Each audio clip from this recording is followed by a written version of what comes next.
Thank you, Mr. Chairman, and I want to thank both of you gentlemen for a couple things. As the chairman mentioned, General Milley, your forthright testimony, it's very much appreciated on these what are clearly difficult issues. And Secretary Murphy and General Milley, you know, the commitments you had made earlier about coming up, taking a look at some of the issues in Alaska, and kept your word on that, made an independent judgment after a very thorough review. I appreciate that as well. And I also want to let you know that I think it's safe to say on this committee we're working, not that you're not doing a great job there, Secretary Murphy, but we're also recognizing the importance and quality of Mr. Fanning in terms of what he represents for the Army. I think a number of us are committed to working on that issue.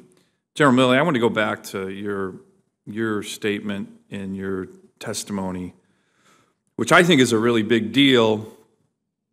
It's kind of a warning bell, but when a service chief of the most important ground force for the most important military in the world talks about high military risk, that is a pretty remarkable statement. And I certainly hope that members of Congress will recognize what a remarkable statement is. At what point does that become unacceptable risk? There was a subcommittee hearing recently with a number of the senior members of the military. And whose call is that? Is that our call as oversight and policymakers? Is that your call? Is that Secretary Carter's call, the chairman, the president's? But, you know, we use high risk, but at what point is that unacceptable for where we are? Are we looking at another Task Force Smith situation that I know the Army and many other historians look at with a lot of trepidation? Thanks, Senator. My job is to provide my best military estimate of what the risk is. It's our civilian leadership to determine whether that risk is acceptable to the nation or not. Just for the record, I believe when you are saying high military risk, which not many service chiefs in my recollection make that statement. It's a pretty important and significant statement. I certainly believe it's unacceptable risk for the country. And as you mentioned, for our troops. Again, it's up to this body here, the United States Congress. It's up to the President. It's up to my civilian leadership to determine whether it's acceptable to the nation. I think it's high military risk. Well, thank you again for your forthright testimony on that. I know that's not an easy statement to make. I want to go back to Senator Manchin's question, which I thought was a very good one. He talked he asked you, well, then at what level forces would we need to actually bring that risk down to something that's medium or low risk? He talked in terms of the overall number. I want to actually ask the question more specifically with regard to the active force. So the high risk, just so I'm clear, the high risk assessment is at our number of 450,000 active duty soldiers. Is that correct?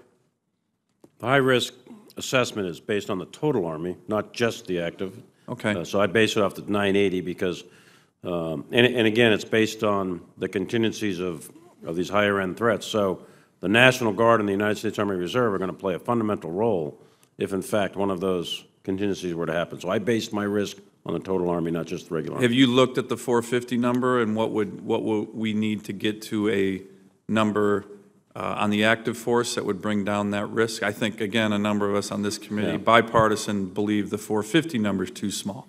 Well, I did. And, we've got a variety of studies that we did to determine the size of the force relative to the national military strategy and the defense planning guidance. So that answers the question of, for what? What do you need the Army for? Well, you need it to do these tasks. So we did that. We did the mission analysis. We did the associated force structure requirements.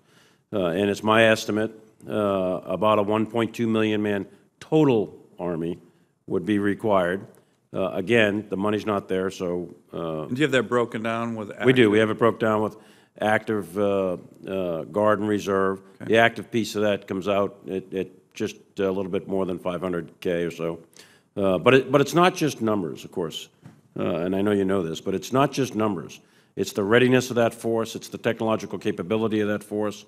It's how that force plays into the joint force. It's how we fight. It's the doctrine. It's the sum total of all of those things. We tend to laser focus on size. I think that is critical, capacity, size. I think that's fundamental to the whole piece. But there are other factors to calculate beyond just the numbers of troops. And I think it's important to consider that. Thank you.